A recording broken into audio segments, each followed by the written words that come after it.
Jangareddygudem rotary club community hall నందు బాల్య వివాహాలపై మహిళా హక్కులపై అవగాహన కార్యక్రమం నిర్వహించారు. మహిళా సంరక్షణ కార్యదర్శులు, ఐసీడీఎస్ సూపర్వైజర్స్, సిడిపిఓలకు పలు అంశాల గురించి వివరించారు. ఈ కార్యక్రమంలో AP SCPCR director J Rajendra Prasad, AP food commission K Devi, regional organiser Vandanapu Saibala Padma, జిల్లా child protection officer CHS Surya Chakraveni, CDPO Beulah, child protect officer Rajiv, NGO Prabhakar, counsellor Balaswamy తదితరులు హాజరయ్యారు. డిఆర్డీఓ మేడపల్లి రాజు, ఎంపీడీఓ కృష్ణప్రసాద్ వివిధ అంశాలను ప్రస్తావించారు. ఎక్కడైనా బాల్య వివాహాలు జరిగితే తగు చర్యలు తీసుకోవాలని తెలిపారు. కౌమార బాలికలతో ఫ్రెండ్లీగా ఉండాలని భావించారు.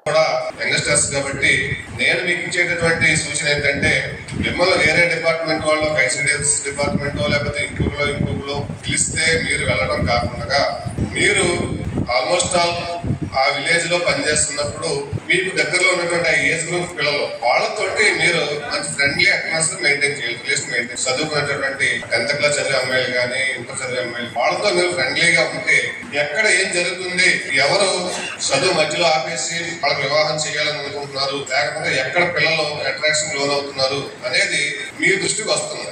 అలా రావాలి అని అంటే మీరు సచివాలయంలో కూర్చోవడం కాకుండా ఆ సచివాలయం మధ్యలో ఉన్నటువంటి ఆ యొక్క పీర్ గ్రూప్ తోటి మీరు కలవాలి, ఫ్రెండ్లీ అయితే కలవాలి. రెండవది, మీ సచివాలయంలో పనిచేస్తున్నటువంటి మిగతా స్టాఫ్ తోటి, వాలంటీర్స్ తోటి మీరు కలవాలి, ఫ్రెండ్లీగా మూవ్ అవ్వాలి. లేదంటే ఒక విఆర్ఓ నుంచో, పంచాయతీ సెక్రటరీ నుంచో, లేకపోతే వాలంటీర్స్ నుంచో మనకి దానికి రావాల్సినటువంటి ఆ యొక్క సపోర్ట్ రాదు. ఆ విధంగా వచ్చినప్పుడు మన దృష్టికి వచ్చిన తర్వాత అక్కడ అందరూ పరిగెట్టుకెళ్ళి దాన్ని స్టాప్ చేయడం కాకుండా అటువంటి ట్రయల్స్ ఎక్కడైతే ఉన్నాయో అది ముందుగానే మన నోటీస్ లో తీసుకుని వాటిని మనం అవాయిడ్ చేయగలిగితే మంచి రిజల్ట్ వస్తుంది.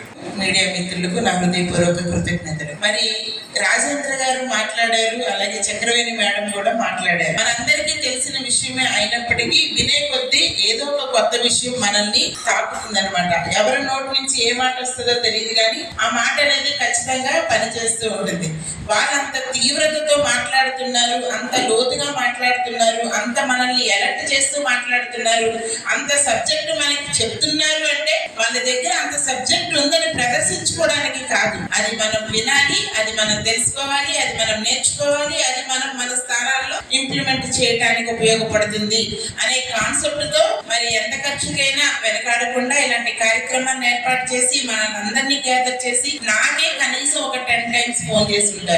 అలాగే ఎంతమందికి ఎన్నిసార్లు ఫోన్ చేయాలి, ఎంతమందిని ఒకే దగ్గరికి రావడానికి సమకూర్చాలి, ఇలాగ మరి మీటింగ్ కి కావాల్సిన మరి కనీస అవసరతలు అవన్నీ కూడా ఎలా చూసుకోవాలి, ఇవన్నీ కూడా బాధ్యతగా తీసుకొని ఈ యొక్క చైల్డ్ మరి బాల్య వివాహాలు నిరోధించాలి అనే కాన్సెప్ట్ తో ముందుకు వెళ్తా ఉన్నారు.